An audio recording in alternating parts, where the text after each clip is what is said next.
Hang in there. That's Smylie Kaufman for 61. Wow. I'm Smylie Kaufman, and this is The Smylie Show. Welcome back to another episode of The Smylie Show. I'm Charlie Hulme. He's Smylie Kaufman. And this one, we're going to do a little bit of, I don't want to say unique episode, but we've been doing a lot of tour golf talk and some long-form interviews with an eye on TGL. It's had a lot of, interesting developments, came out of the gate strong with 2 weeks of big ratings. And then those matches were also kind of blowouts in a way. So we were trying to figure out what does this thing look like when we have something real to evaluate it on. That third week, dipped a little bit, but we were back super strong with Jupe Links, Smylie's Jupies against the Boston Common Ball Frogs. Played a close match that went OT last night. So recapping that, Smylie, here's actually where I want to start before we get to TGL is a text thread yesterday. I'm zagging entirely because I had to thank you wholeheartedly for introducing Conecuh sausage to my life because it is now Walker's favorite thing in the whole world. This morning made pancakes and Conecuh sausage. Never seen him happier. Oh, the kid loves it. Hey, anything that you find that your kid likes, like last night, Anna Carter was just crushing the green beans. I'm like, Fran, whatever you did tonight, keep going. Remember that exactly how you made the green beans. She ate like 7 of them in a row. We're like, oh my gosh. Because like she eats so dang good and ate so many things. She eats salmon, sweet potatoes, all these, like every, corner of the food groups we were hitting with her. And now it's just like, we can just get her to eat anything. That's, I feel like, how are you living? How are you, what energy are you feeding off of? Because like, what does a bowl of ranch do for you, like from a nutritional standpoint?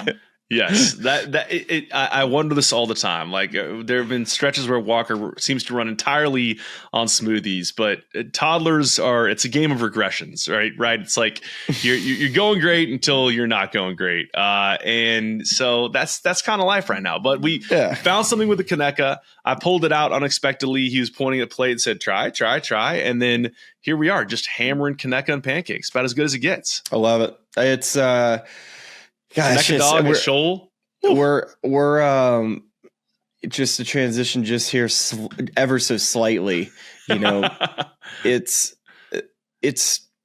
just the dog days of winter. Like it feels like every time it rains and I go outside on my dormant grass and I'm thinking, how would I chip off of this right now? But all I want to do right now is like I have the itch to go practice, play, just be outside. And I am really just looking forward to golf season. Like, what about you? Like, that's why March is so tough, is that it's a little warmer weather, but the courses are just in the worst shape. I'm the exact same way. We've had, as you and I have documented, a brutally cold winter here in the South. Hope Valley's been closed for the majority of January. I'm trying to sneak out a couple times. I'm making the quickest of trips out to the West Coast this week to see my grandparents, see my granddad. We might try to play on Friday. When are you leaving? It'd be nice. Leaving Thursday afternoon and heading back on Saturday. So just basically they're Friday. What airline? Play. United. Okay. So you go through Chicago? Through Denver. Okay. That's nice. So you kind of get the first bit. And into Monterey, which is crucial. They have that Denver to Monterey flight. I've been on that. It's so looking forward to that one. Looking forward to maybe hitting a few golf balls in warmer weather. But it's to really not that much for like it's how it is out there. You put on like your a sweater like I'm wearing today, and it's like just that would be just warm enough. By the way, thanks for referencing that sweater because we've had extended conversation off camera about the sweater with this RLX piece. So as Smylie's noted, Smylie, of course, RLX athlete, RLX personality, of course, and he's told us the bear is back in. So if you're watching on YouTube, this bear is so in. I don't know if RLX wants me to say that what that bear is holding is a Bloody Mary, but that's what I think that bear is holding is a Bloody Mary. I'm pretty sure it's sweet tea. He's got overalls on, and he's got one of the overalls on button. I mean, that's got to be the coolest bear on earth right there. It's a vibe. He's got the little driver kind of lean up. But I have, Fashion a bunch of different bear sweaters, and for the longest time, I just wasn't wearing them. And then Fran I just hear rummaging upstairs. I was like, what are you doing? She's like, do you have bear sweaters? I'm like, yeah. And she knows that they're in. So now she's like hijacking all my bear sweaters. Yeah, I so hot right now. You got the bear sweater. Fran's got the bear sweater. Sounds like Anna Carter's got a couple of bear sweaters. She does, yeah. I might look into a bear sweater or two for a walk or not. Maybe like a father-son matching bear sweater situation. But then, of course, I need to get one for Amanda, and need to get one for Kadick. We'll do a whole bear theme there. Anyway, that's I already have my grandfather name ready, locked, and loaded. Papa Bear, right? Papa Bear. Yeah. You've mentioned this on the show a couple times before. This is really a throwback, a callback, but I think this all began. We were watching TikTok videos of polar bears hunting from the BBC documentary Frozen Planet 2.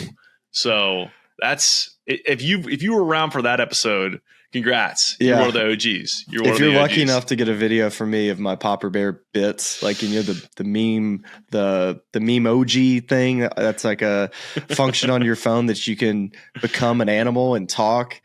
That's what I go to. What is it called? A memoji? I thought you were saying like meme space OG, the original. I think it's all one memes. word. I'm not sure. Memoji, I think it is. Memoji. Yeah. I know what you're talking about. I think everyone knows what you're talking about.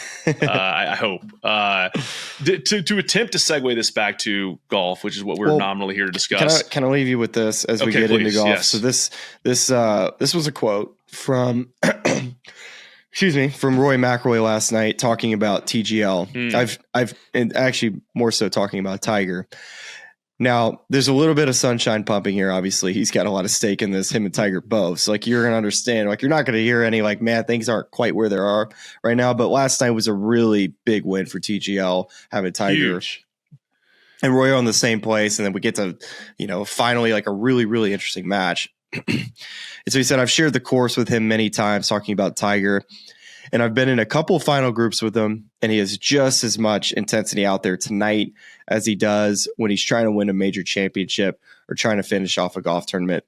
He was feeling it out there, and it was really cool to see. So I'll leave this with you, Charlie, because I would tend to agree, but then I'll also sprinkle in a little bit of, just a side of Tiger that, of course, that we didn't grow up seeing, which is, I think we've seen more of Tiger opening up, of all of the inside jokes that you kind of saw with JT over the years, whether it was playing in the Bahamas or stuff that you see during pictures during practice rounds. You actually see the pearly whites of Tiger. And we've seen that as he's gotten older and not playing as much. But this TGL is like the best form of how we can still, capture Tiger Woods, which is, he doesn't have to walk. He's able to still pump out drives like that. The sphere hole, him and Rory both hit drivers, right over the corner of that sphere, and it still has the pop. So to me, I'm like, okay, if this is where I'm going to see Tiger's intensity trying to win something, give it to me, right? 100%. I think that if you're looking at the different contexts, the lenses through which we view Tiger, and there's obviously the original one, the icy cold competitor, laser focused.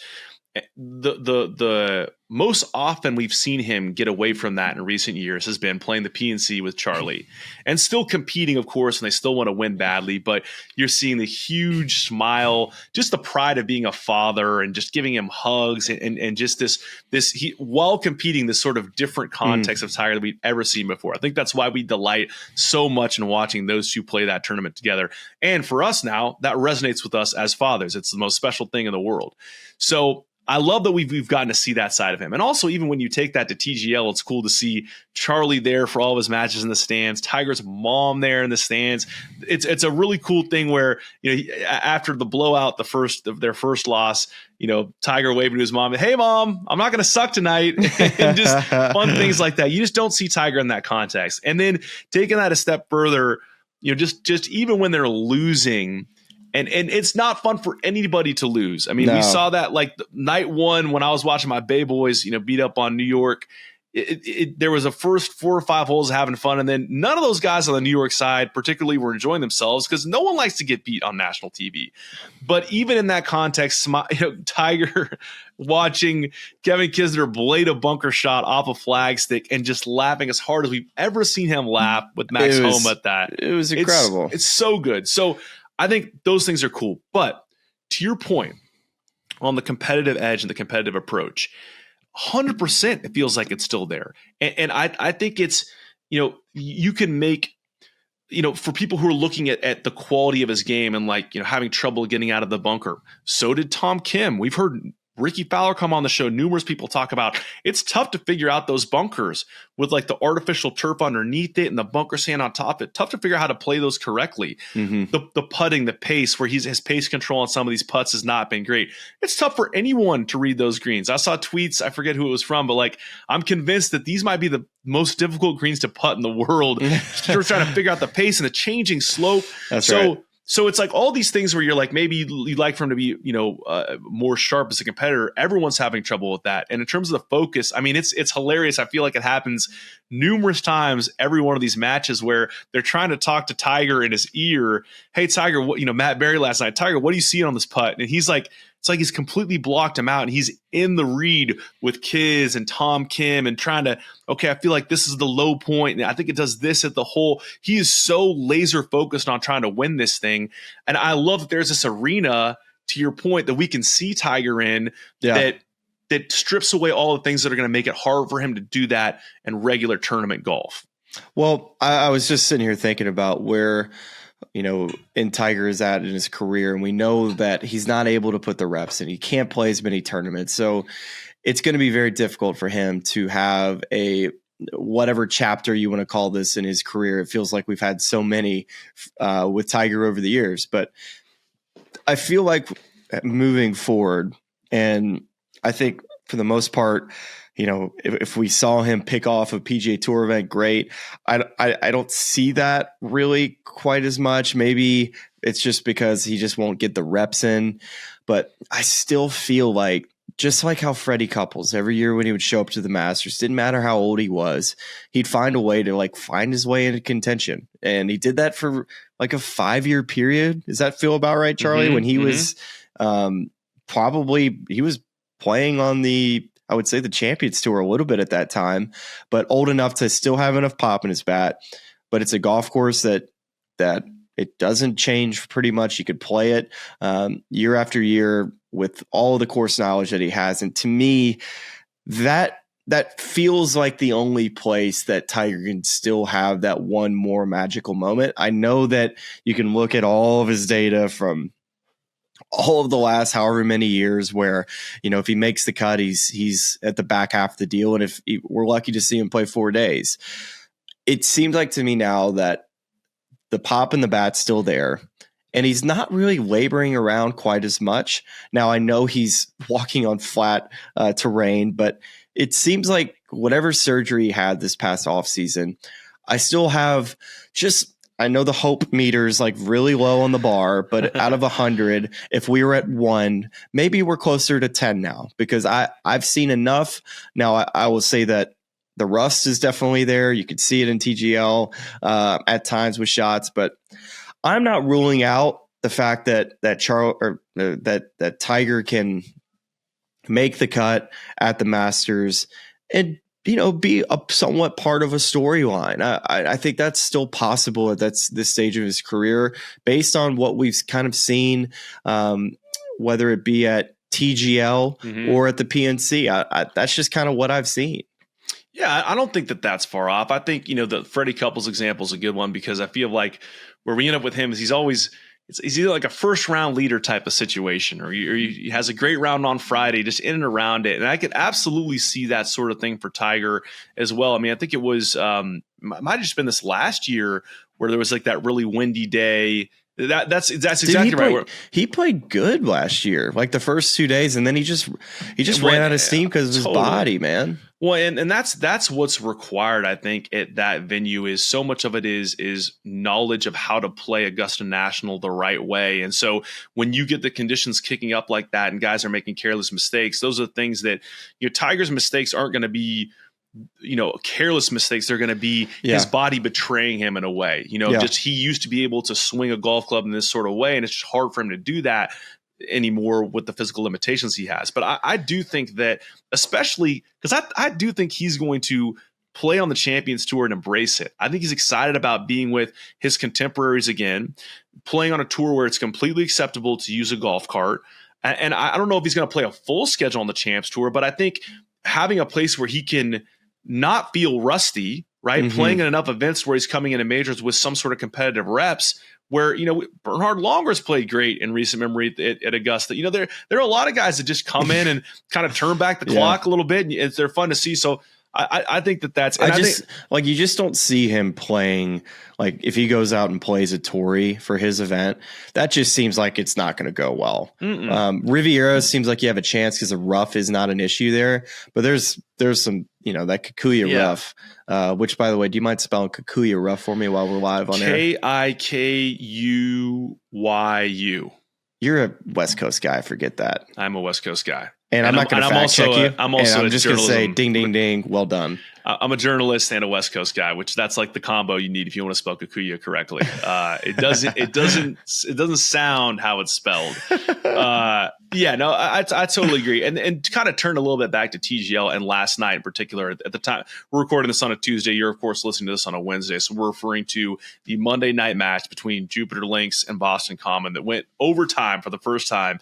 And in just perfect chef's kiss fashion, the winning shot in overtime is Kevin Kisner's cross-handed pitch that barely stays on the back of the green. And Adam Scott, by the way, I love that penalty kick style thing where you get a match on closest to the pin. I think that's great drama. Is it though? Like I mean, what would you like to see? My biggest complaint is that why did we not get to have some form of Tiger and Rory to decide who's going to win the match? But that is, to me, again, as all someone who loves soccer, is that or football, depending on which region of the world you're listening to this in, is that's like penalty strategy. It's the age old, like, do I send my best penalty taker out first so I can mount a lead, or do I send him out last so that when the pressure's on, he's the guy who gets it done? So I think they're probably everyone's learning that. The teams themselves, the producers of the events, what they should have done is led with Tiger Rory, but they're thinking, we're going to lead up to this. We'll get, some splits. It's like, well, if it doesn't even get there, then you just saved your best penalty taker. It was a really hard shot too, because the slope crest that ridge. Well, it was a really non-realistic slope that if you took it at the flag, it was going to kick it way left. But if you took it right, there was nothing to bring it back. So there was like this 1 inch gap that you could potentially get the correct kick. And Kiz had a good shot. It looked like even Keegan looked like he felt like he had a good shot. Sure. But I think personally, if I could create my perfect playoff, I think the threesomes thing they start out with would be a great way to finish it off, because every person gets a shot. Mm-hmm.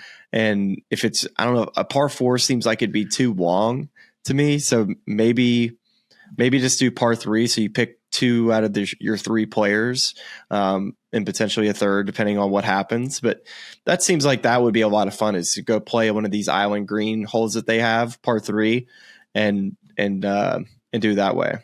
Yeah. Or like, again, you know how my lens on all this is make it more absurd.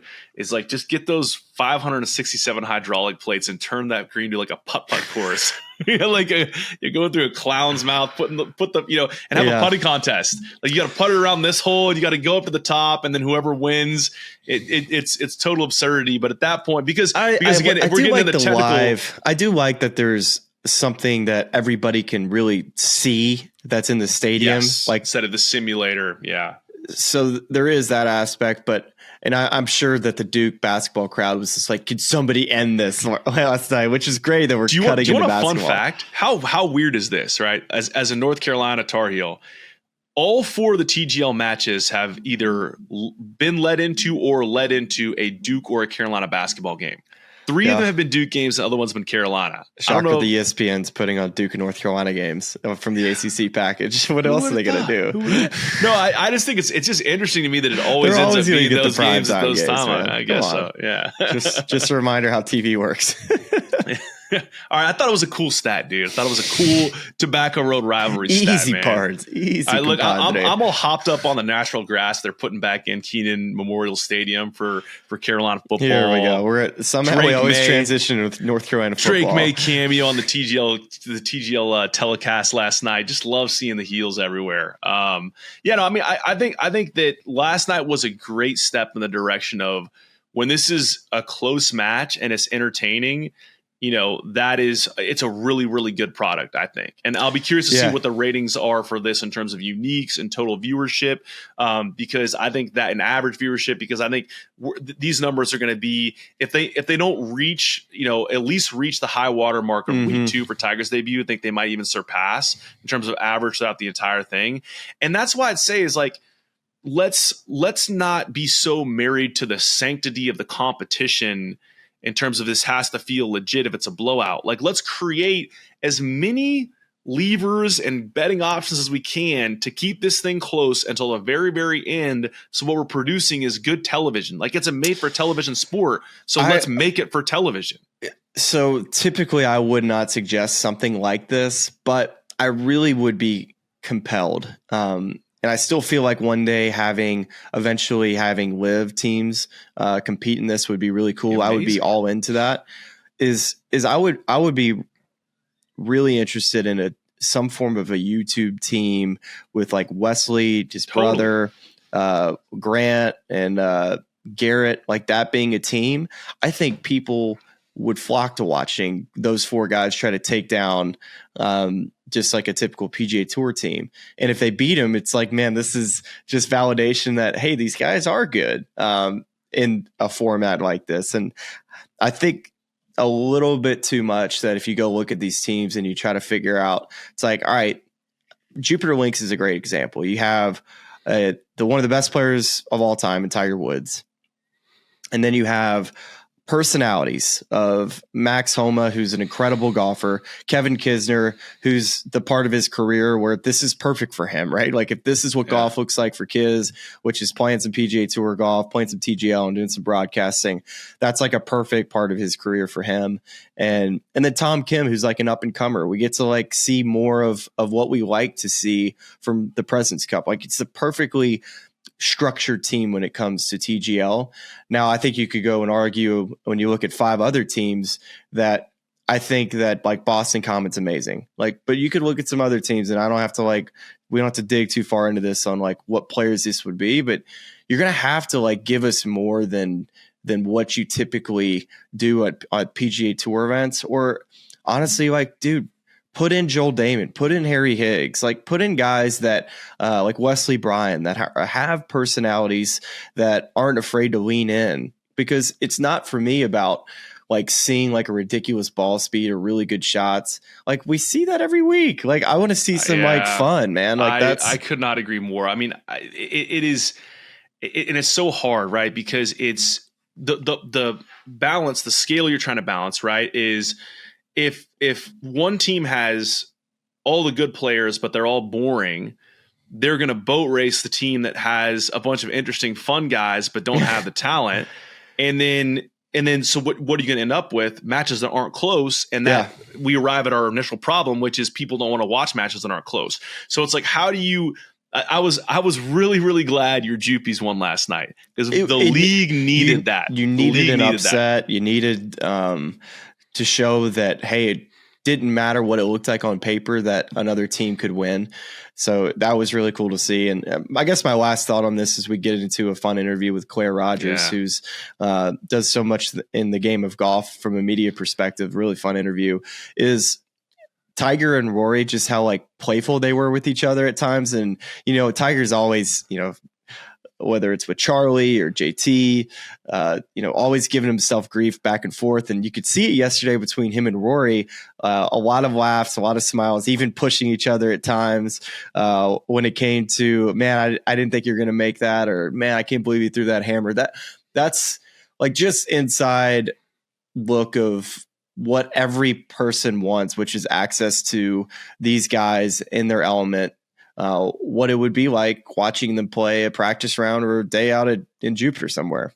I think, and the hope is that we get to continue to see more of that. We've seen flashes of it in every match, and so it's because that's what it is like. It really is. We turn on the TV Thursday through Sunday, and it's like these guys are competitors or athletes, and this is what they do for a living, and it means something to them. It means something to them. And I would hope. The one thing I never want to see with TGL is them showing up what the purse is and how much money they make. I saw that like not this past one, but the one before, and it could not have turned me off more. I don't want to know what these guys make in TGL at all. Too much about the game is about money. Right. It kind of like pissed me off a little bit. I'm like, this is not what this is about. These guys can make as much money at TGL. I don't want to know about it.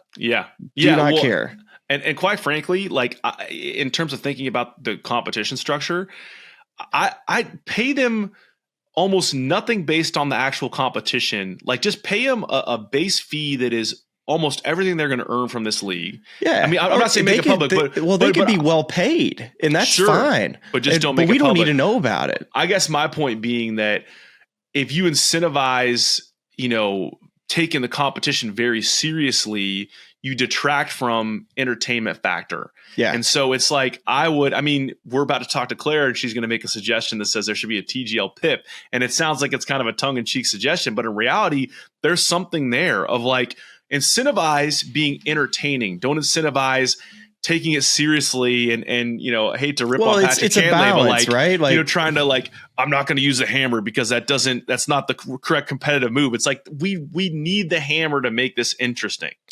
Last night, why it worked is that there was really good balance because you had players that like you could tell that the intensity was there. You could tell they were nervous at times.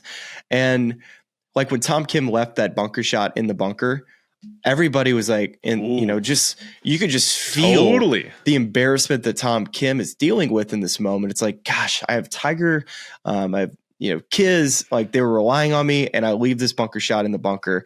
And then you could see him just try to regather himself, and he's like, all right, I can do this. And then he almost holds the bunker shot, and then you get that, that moment of Tiger and Kiz and Tom all thinking that he holds the bunker shot. Then you get the reactions from the other team. That's when this is at its best. You can't just have these guys go treat it like a normal PGA Tour event. No. You need to have the intensity. You need to have some level of focus. You need to have the banter. And you need to have just a way to be self-deprecating at the same time. And I thought last night was a perfect example of like how it can work. And to me, it was really well done. I think it's very well said. And let's continue to talk about that now, Smylie, with a guest we're very excited about, someone we've talked to about having on the show for months now, maybe even feels like years, Claire Rogers. So Claire is, I would call her the content queen of the golf internet. I mean, the amount of memes and images and callbacks she generates on X, on Instagram, TikTok, absolutely hilarious. She is a TGL digital host, so you can find a lot of her work on TGL.com during the match, post-game interviews. And she's also with Golf.com, a host of The Scoop, which is, if you don't know it, it's a hilarious show where she sits down and gets ice cream with people in the golf world. So multifaceted, multi-talented person in the golf media world, and is going to provide a lot of insight here on TGL and a little sit-down she had with the GOAT last night in the wake of the Jupiter Links win. So let's get right to it. Here is Claire Rogers on the TGL. All right, guys, welcome in to Claire Rogers joining us here today. Claire just got finished last night with the TGL. I mean, I'll say from my couch, I know Charlie probably feels the exact same way. That was the most exciting, episode, I would say, of this rendition of TGL. What say you? I agree. It was close. The whole thing was fun. And having Tiger and Rory, the guys who kind of, came up with this idea and the ones whose faces have been, plastered onto it since the beginning, to have them go together. Tom Kim was just, I would say, in President's Cup form, maybe last night. He was great. So much fun. Yeah. And then, Kisner brought his A game. But even, that was the first one that was close, and they had the overtime, I guess, kind of like a chipping contest. So I think right until the very end, it was, I was holding both interview cards for both teams, and I was like, I don't know which one I'm going with here. So it was really, really fun. And Claire, I mean, you mentioned Kevin Kisner obviously went from the last time they were out there thinning a bunker shot off the flagstick, which was hilarious, high comedy, to winning this in overtime with a cross-handed chip. So about as much of a reversal of fortunes as you could have had. But we buried the lead a little bit here because you, of course, are, as we all are on the show, big-time Tiger aficionado, grew up falling in love with the game through the lens of Tiger. So I have a brief little show and tell here that we have to kind of do these one at a time, right? So first of all, here you are with Tiger last night. Claire's first ever Tiger interview, which is electric. But that's not where we're going to stop here, right? Because you're not the only person on the show that sat in a media context with Tiger in very recent memory. We had, of course, Smylie at the Hero here in the booth. So I'm doing my research and I'm feeling a little bit left out here. And I'm thinking, how can I get in the mix with these two? So I just have one last piece of show and tell here. Photoshop with you and Tiger together. No, this is about two weeks ago. Me and Tiger just. Oh my gosh! So we can officially say everyone on the show has had some piece of interface with Tiger. That is a very roundabout way of setting up Claire. First interview with Tiger. How was it? I mean, it's got to be amazing. Oh my gosh, it was so fun. So basically, well, you guys know, I'm usually, for golf.com in the media center. And so I'll go to the press conferences, and I've kind of, gotten more confident in that over the last couple of years. I remember the first time I asked a question, I don't even remember what player it was, but my voice was shaking as I asked it, just because I was so not used to, you're in front of a couple, at the Genesis, there's over 100 people in there. So I think it was good that it took a couple of years to get to this, because I don't think it would have gone very well if I had gotten this opportunity 2 years ago. So, but it was good. I felt like I didn't even need my notes, because I've thought of, what am I going to ask him for so long? And he was great. He was in a great, mood after that win. And then he had some funny moments with Kisner. So I got to ask about that. And he had said they worked out together earlier in the day, which I thought was funny. And then I don't know if you guys saw, it was kind of semi-viral on Twitter, but he was walking in with the jeans, the hoodie. Yes. And I had to ask what he was drinking, because I was like, that looks like it's a blended Starbucks drink to me. But everybody on Twitter was like, no, he's a latte guy. And I was like, I think he switched it up this time. And it was a Frappuccino. What was the order? So I was like, I led him into it. I was like, was that a Frappuccino? And he was like, yeah. He goes, triple shot. So... But the thing was massive. Triple shot Frappuccino. Oh yeah, here's had to get that energy up, and I would say he definitely had it. Yeah, there it is. Yeah, that's what, maybe that was what he needed. I love the video we saw of him turn to his mom. Hey, Mom, I'm not going to suck tonight. So, that in between the Frappuccino and trying to show up for Mom. Love that for him. Big It's win. so funny, all these stars that are there, but then also they're people that are there, because we know who Tita Woods is, but I think a lot of the people who are there are younger golf fans who don't know. And so you're kind of walking by her in the hallway, and I'm like, that's Tiger's mom. And people are like, no.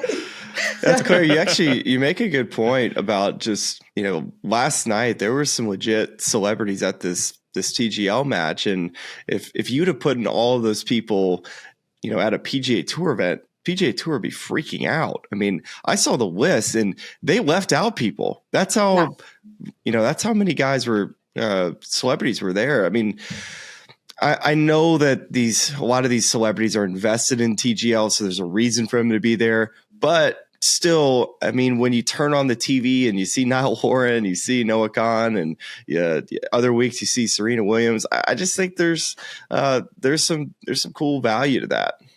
Totally. It keeps it, exciting. Alex Morgan was there a couple weeks ago, and it's fun to get their perspective on the whole thing. I think because they're coming from obviously the sports world, many of them, but also kind of, a different sport or something else. So that's been fun. But yeah, Noah Khan, I also think, so that place holds 1,500 people. So the percentage of really famous people in that building is pretty high when you think about it, because there's, 10 or 12 or 20 of them every week. So, Claire, as we mentioned in the lead into this interview, you are a digital host for TGL. And of course, in addition to, of course, host of the massively successful season 1 of The Scoop, season 2 coming soon for golf.com. But and not to put you on the spot here, get you in trouble at all, but just given your role with the TGL these first few weeks, just looking at what has really worked, the things that really got us excited, and maybe just a list of things that you maybe have heard internally already, or you in your own opinion might get tweaked in the offseason. What are your takeaways thus far from TGL? Yeah. Well, so I will say, like, this is my first kind of broadcast experience. So everything's been new to me, where kind of like the experts are the ones kind of ironing out everything week in and week out, where I'm like, well, I've never done this before, so I think it went well. I have nothing to compare it to, which is kind of a good place to be. It seems like everybody had a good time. Everybody's laughing, having fun. Great. I mean, yeah. I liked my outfit. What else do we need to work on?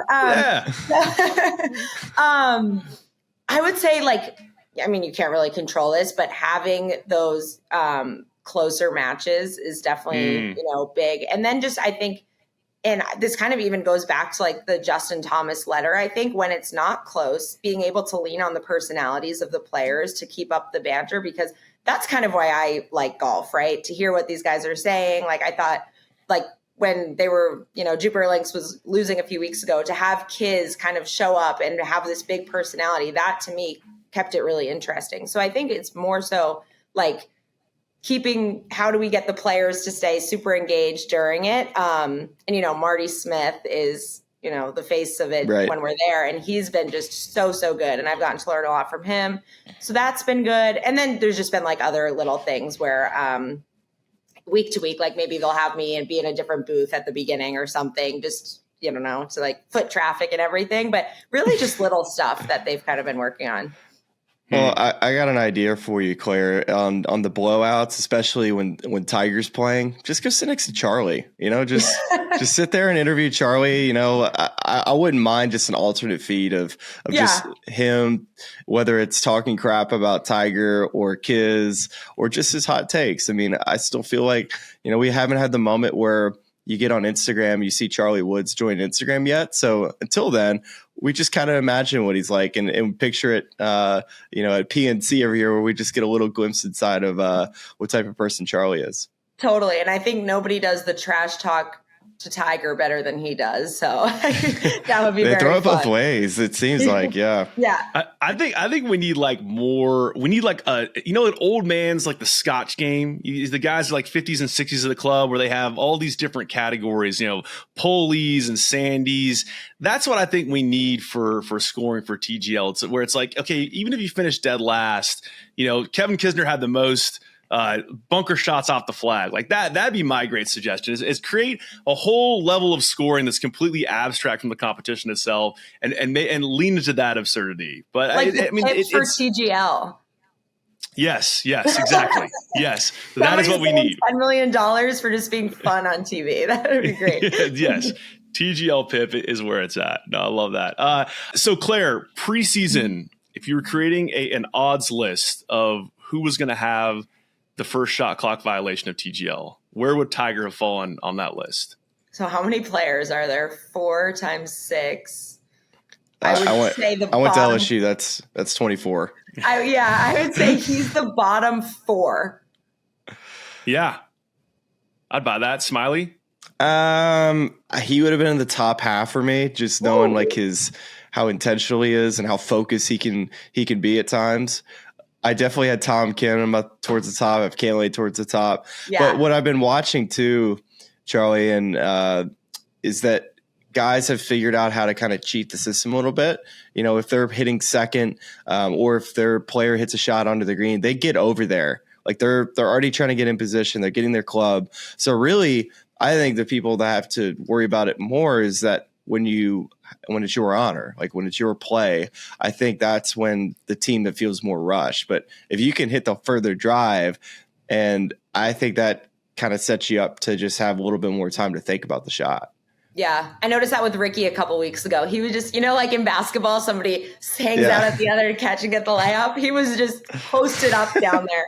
But yeah, I think also because Tiger, like, he's been like the face of the league. So I was like, there's no way. The hammer, that's his thing. The shot clock, that's his thing. And then to see it yesterday, although I would say he got it off, right? Like just as it was going.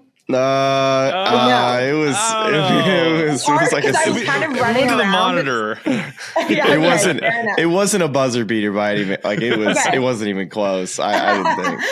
I was trying to stick up for him, but I didn't see it until after. So, And speaking of the hammer, if Justin Thomas's team ever decides that it's a good idea, even though from a strategy standpoint, it wasn't smart for them to give up the hammer. If you ever see him do that again, will you yell at him for me, please? That was ridiculous. I don't care how smart Cantlay. I don't care how smart Cantlay is and how many problems and what the stats and the analytics say. That hammer needs to come out presented by FedEx because it's fun. Like we need to have fun with it, right?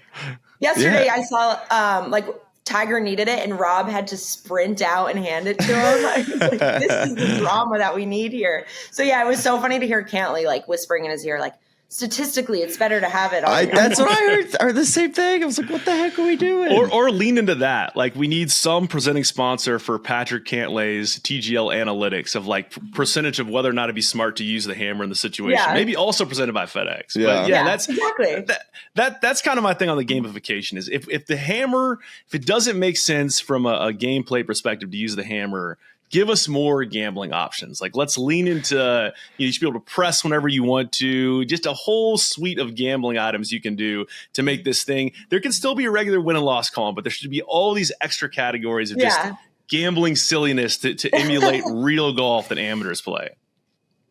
I love that. Yeah. Yeah. Hey, so Claire, you've had an opportunity to kind of, have all the teams competed yet? Yes. We had all 6 yet? Okay, so you've seen everybody now live at the SoFi Center. If you had to do some form of redraft where you decided to pick Claire's team, meaning this doesn't have to be the best player, this can just be, the most fun person. Like, are we leaving? We can't leave Kevin Kisner and Billy Horschel off this team, right? Like, are those the top 2 picks for you? And then how do we fill out the rest of this roster? Okay, those 2 secured. So you're in for the Dirty Bird, like you were in for that because whole I also thing. think like Billy has kind of risen to the occasion the most, right? Like he's all in on it. He's so fun. It was great. He may never go back to real golf. I think he just. Why would you, right? This is like built for Billy. Yeah, exactly. I think Max Homa.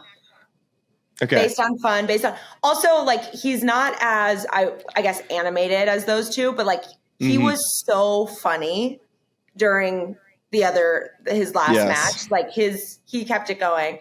And then it's too easy to say Tiger, so I'm not going to say Tiger, even though I'm just going to pretend he's unavailable because we got to keep it in. Well, even with that, you saying Tiger, I mean that's the Jupe Lynx, Claire. Like here you are, a Boston Common fan, and you have me here, who's been a Jupiter Lynx fan for as long as I can remember, and there's plenty to jump on the bandwagon. They had so many people saying that they should just, put them down in relegation, Jupe Lynx after week 1, and here we are with a better record than the Boston Common. But Boston comes back next week, so we'll have to circle back. Okay, that's true. All right, who's your 4th? Sorry to cut you off. All right. Well, okay, something interesting that I caught actually was I was surprised Justin Thomas and Tiger didn't end up on the same team. Well, they like competing against each other too. That's true. Okay, that's fair. And there always is like, I don't know what the financial thing is for all these players, like what it means to be the top guy on a team. I don't know. That's fair. I'm sure there's reasons. All right, my 4th. We need more of a serious guy now. Oh, I didn't take Claire having a serious person on their team. You could get Adam Scott on your team so you can just stare at him. You took the name out of my mouth. That's what I was thinking. And he okay, so when I interviewed him on The Scoop, before we start, he goes, I just want you to know I'm very boring. He goes, my whole family calls me vanilla because I like to wear beige and I'm boring. And he wasn't boring. He was not boring at all. He's not boring. And I think even last night, I thought he was the perfect guy with his team. Like maybe he wasn't the one making the jokes, but he was the one reacting to them. He was the one laughing. He was the one, You definitely hyping them need a up. friend that will always hype you up and also laugh at all your jokes. Yeah, Always that's why I have a keep my smile on your sister around. face. Like I need that. Yes. So, but yeah, I think he would be great. Adam Scott as the captain. All right. So we got Adam Scott, Kevin Kisner, Billy Horschel, and Max Homa. What are you naming your team? Boston Common? No, we need like. I'm from Rhode Island. We need like a. Oh, okay. I don't know. What would Rhode Island even be? The Rhode Island. Roadies. The Roadies. The Roadies. Yeah. There we go. With a sick logo. That's a double entendre, too. An ice you wanna take a cream little beverage scoop with you. holding a roadie. Oh. Yes. Perfect. Wow. I think we nailed it. Will you be my graphic designer when we get? Yeah. I'm a big ideas guy, and that was just Smiley's a big MS Paint guy. He can work that Charlie right and up I for need you. to turn this into a full-time operation. That was well done. All right, Claire's Roadies. I like that. That's a very solid team right there. Thank you, guys. Yeah, it really came together nicely. I will say, in terms of actual on-course participation, I'm of course entirely unbiased, as you can see by everything that I'm wearing today. But I mean, my Bay Boys, we're looking like a wagon right now, and we got Smiley's Juppies finally picked one off, but Smiley's in 4th place. The Ball Frogs have a match in hand in 5th place, and the Bay Boys are sitting pretty in 2nd place, also with the match in hand. I feel like it's gonna. I'll say it this way: I'm not afraid of LAGC at all. I think this is the Bay is looking like a juggernaut. Still haven't debuted Min Woo. So here's what I want to get from you, Claire. Is first of all, it's a twofold question here. First is, who do you think is going to hoist this TGL, this SoFi Trophy at the end of the season? Second is, what's your prediction for, this is a complete zag, how Hideki Matsuyama is going to be in his debut for Boston Common? Are we going to see a translator? Are we going to get comedy via the translator? I'm so excited for Hideki's debut. Oh my gosh. Okay. The first question. Yeah, you're right. I hate to say I've kind of forgotten about the Bay, but they were the first week and I've been I'm always focused on the next, So but they're coming back and they're playing twice the week of the doubleheader. So we'll get them. How do you pronounce Ludwig? I call him Letty in my head. Ludwig Oberg. Ludwig. Yeah. It's changed like 3 times, so we should Letty. just call him whatever we want to. Letty. I just say Letty. Letty. So, Yeah. he was a star. So I'm excited. I could Yes. definitely see them. Shane Lowry, Wyndham. They were a lot of fun. I don't know. All right. My original take is it's going to be the Bay or Boston Common, even though they're off to a bad start. Mm-hmm. Pressure makes diamonds. I think that's Yes. I think that's the phrase. Is there do we get to a playoffs? Is that what it is? Oh yeah. Yeah. Is when how many teams make the playoffs? Like 3? Or 4. no, probably 4. 4 teams. Okay. Yeah. God, it would be great for us to make the playoffs. And the championship is a best of 3 series. okay. How about that? Yeah. All right. Hey, when do y'all switch over to ESPN2? I'd heard that's like a thing. Smiley. You're talking to right. Claire is the TGL.com digital host, and I, as you know, am your co-host on this show. So I don't have the programming schedule in front of me for ESPN switchover. All right. One quick question, Claire, because I think what's another cool aspect about TGL is these guys are really leaning into their like pregame outfits, like inside the NBA would check in on the players walking in. Like, Claire, that's right up your alley. It's like, let's see what these guys Thank you. fashion is like outside of the golf course, what kind of bags they're wearing, who's going to take it seriously, who isn't, it's your fashion show. And I think some of these guys are taking the walk seriously. Yeah. Kiz was in socks last week, which kind of threw me off a little bit, but I thought Rory looked great yesterday. He had like a green, I don't know if it was corduroy. Yeah. I noticed it. It was good. With the Red Sox Red Sox jersey. Yeah. I'm trying to think what else. I think Tiger, it's always just like Iconic. makes me laugh. Like the jeans. Backwards hat. It's like it's like Navy SEAL mode every time. Just Yeah. it's like I just got off of like a 12-hour Call of Duty kick. Let's rock and roll. We need someone to go full suit. Oh, I like that. That is great. I would love to. I'm going to put that bug in JT's head. He would do it. Thank you. He would do it. Or like we need kids to do like a Russell Westbrook outfit. Yeah. We need like a mesh tank top with like, orange reflective pants and like Birkenstocks and socks. Just go all the way off the board. There's an Instagram page like NBA Fits, and it's all the walk-in fits. They need to go to that page, get some inspiration, and come back to us. Claire, that's like your like golf fits. Let's make it happen. We need that to be another deal in the Claire Rogers umbrella here. Yeah, exactly. I like that. I just wanted to get a follow up there on the Hideki thing because that question was not answered, and I really need to get to the bottom of that one. I think his translator will definitely be there on the floor. He'll serve as like, how Rob McNamara's kind of just been like hanging out by the digital caddy. Maybe that'll be okay. But I think Hideki also knows more English than everybody thinks. Oh yeah, he does. So and this is not to interrupt, but this is, I agree with that. And you've heard that it's a respect thing, which is, I totally understand, given Japanese culture and everything. But I wonder if that same set of, that same approach applies to something like a TGL. I totally understand why he does it in a normal professional golf arena. Does he decide to loosen up a little bit and speak some English and it's something that's less serious like TGL? These are the questions that I need answered. I'm excited to find out. React to what his teammates are saying. He'll laugh. He'll have, one or two words in there to react, but I don't think he'll be the one initiating the banter. Okay. That's fair. My take. That's fair. I mean, if he does, it'd be like the biggest, explosive viral moment. Imagine he comes in and he's like talking just like we are right now, but like all trash talk. We're like, wait, where did this come from? And then the next week he goes back to saying no more of this on tour. That was it. All right, Claire. So you're an incredible follow on X, and thank you. It's I just want to know how your mind works. Like when you see something, can you just see it normally? Do you have to think about how can I get a caption, meme, or some type of witty response? Like I feel like anything in golf, like it's a photo, it's an interview, it's a quote. Like your brain doesn't just go to, oh, that's really cool. It's probably much more to like how can we connect this to a show I've watched, or how can we compare Taylor Swift and Travis Kelce somehow to this? I mean, your meme folder on your phone and just like saved images has to be deep, right? So I'm going to tell you a secret. I don't have like a meme folder. It's just where your brain pops. You're like, Google. It's just like my whole, like every time I see something, and sometimes it's annoying because like I'll be with friends and I don't want to be like, oh, that reminds me of this other thing that we saw 5 years ago. But that's like how my brain works. So if I see something with Tiger, sometimes I'm like, okay. Like when Letty had the chain on a couple weeks ago, I was like, I know Tiger wore a chain.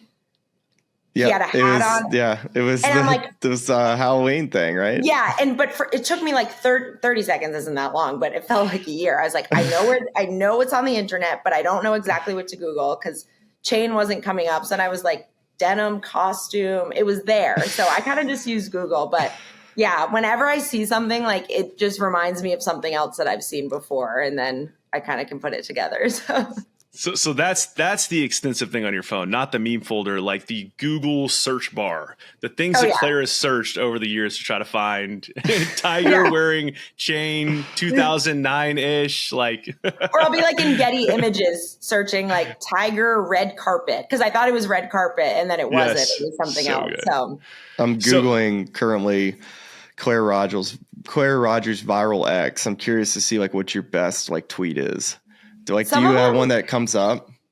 Well, a couple weeks ago, some guy like kind of chirped me, and I looked up his handicap. That wasn't my best work. That's one of your best bits. That's a good bit. It's like there are a couple of people who have like those slam bits. Like instead of just talking trash, they just come back. You got to keep doing that. This guy was lucky he's a 15. To be fair, it wasn't that bad, but.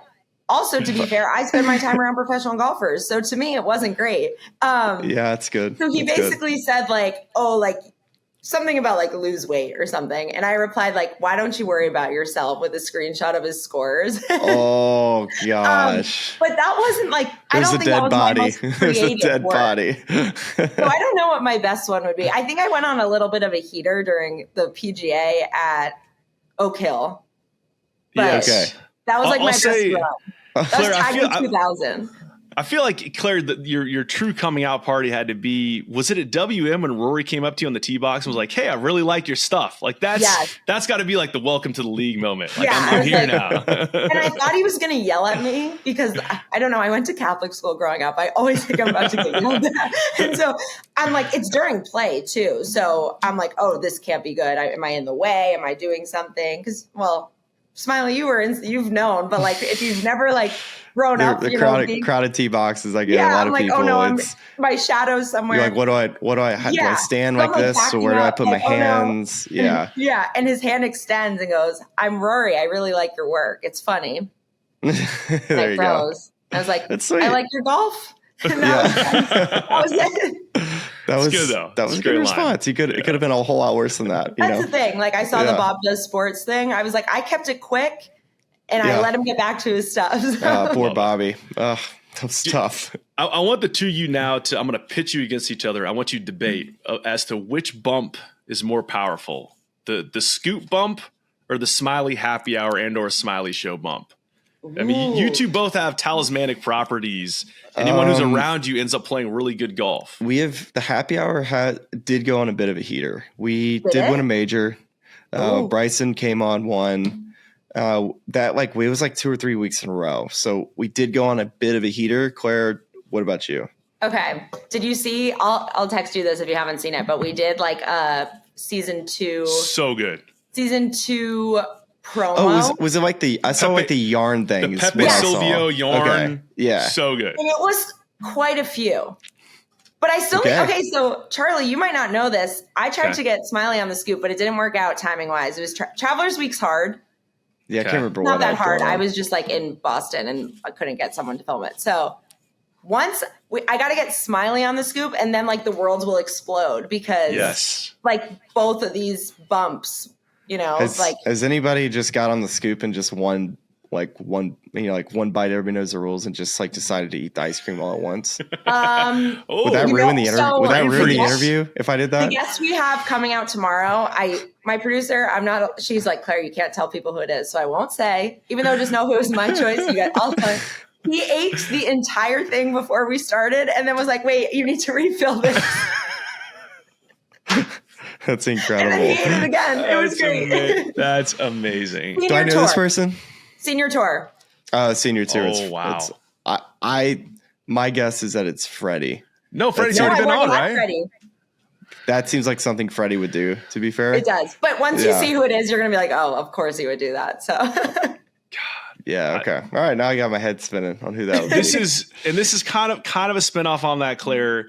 Have you tried the Haagen-Dazs caramel cone ice cream? no. But Haagen-Dazs is usually what I buy when I pick up the ice cream. No, Go- Tillamook. Don't walk. Run to your Run. nearest ice cream purveyor.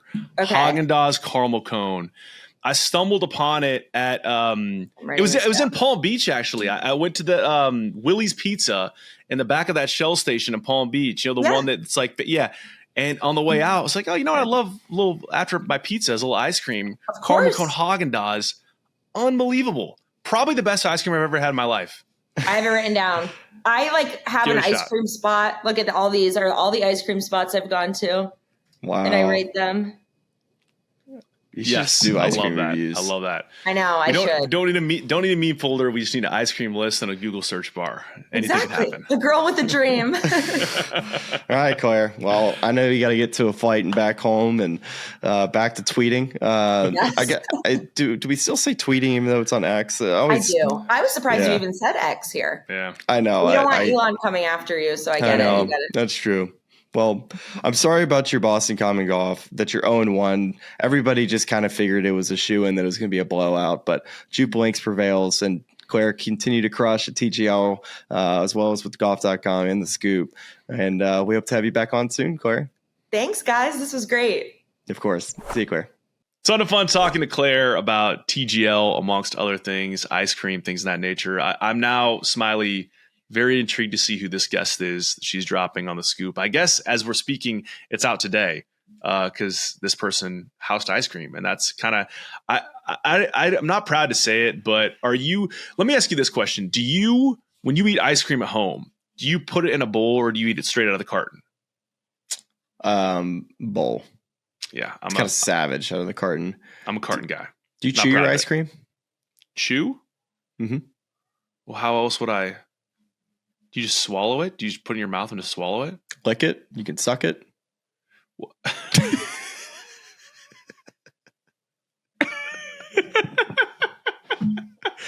I mean, it's correct, right? Like there's 3 ways that you could eat ice cream. What are you talking about? What compelled you to say? Have you never watched people eat ice cream? Some people just lick it. They just go like this, yeah. Okay. Yes, you can lick an ice cream if it's in a sugar cone, but I'm not putting my ice cream in a sugar cone at home. Yeah, I guess that's a good point. But if we were talking about it being in a cone, then that argument potentially has some play. Are we keeping all this in the show? We can workshop it right now. Are we keeping this in the show? I don't know. Should we take a vote? All right. You're the producer. I'm the producer. God, this is a love burden. I wish Jax was still here. We could bring him on camera and ask him what he thinks. Should we just call Jax? Yeah, let's call Jax. That's good. That's a good idea. Let's get Jax on the horn. Okay. Let's see what Jax got for us. Hope he's not out working out or something. Yes, sir. Jax, you are live on the Smylie Show right now. I don't know if Smylie can hear you or not. I have you on speaker. I can hear him. He can hear him. He won't be able to hear me. All right. He can't hear you. Do Okay. you want me to I'll just jump in the studio quick. Okay, perfect. Jump in the studio. We'd love to have you. Yeah. That's great. All right. See you in a second. Let me just ask him. It's like, how do you eat your ice cream? Do you? Yeah. Yes, please. All right, Jax, I got a question for you. What's up? How do you eat your ice cream? How would you describe it to somebody? Like the method of eating it? Yeah. Yes. How do you consume your ice cream? How would you describe how you eat your ice cream? I guess it's not a lick. It's not a bite, I guess. Would you call it a suck? I think it's a suck. I think so. I don't know how else to describe it. You don't chew your ice. You don't chew your. I don't chew it. Maybe for a bite or two, but it's not like you're chomping on the ice cream, you know? So you suck your ice cream. I think so. All right. Well, Jax, we were bringing you on to take a vote on whether or not we were going to include Smylie describing licking and or sucking ice cream in the show. But I think your answer here is solidified that we are going to now keep all this in. All right. I think this is the perfect way to just segue out, Charlie. I think people need to get on with their days. We were going to talk Super Bowl. Wow. It's the Chiefs and the Eagles. Yeah. Big surprise. The NFL just planted this on us again. It should have been Bills Commanders, in my humble opinion. That's what the people wanted. But of course, we got an Eagles fan, and Charlie Hulme over here is just peacocking or flying or flapping, whatever you want to, how you're describing. Fly, Eagles, fly. The Eagles fans. And of course, we'll get the Taylor Swift mini box for another game. I get why people don't want to see the Super Bowl. I really completely understand it. I would feel the exact same way if my in-laws weren't all diehard Eagles fans. And I also still get that the Eagles fan base is pretty insufferable largely. So my condolences to America. I know you want to see a lot of other teams in this other than the Eagles and the Chiefs. But let me just say this, is that think deep down in your heart and mind, you do not want to see the Chiefs win another Super Bowl. I'm so tired of the Kansas City Chiefs. I wish they would just go away. So but nobody find really it within yourself. Eagles to win either. So I don't know what to tell you. Root for the Eagles. Root for the Eagles. It's something different. It's a great story with Saquon Barkley returning home to Pennsylvania. I need you out there. It's a shame he's so likable. You know, he's so likable. It's a shame that Jalen Hurts is really likable. Did you see his post-fit outfit smoking the cigar with the dad pants, khakis, so cool. Button up to the belly button? I was like, this guy.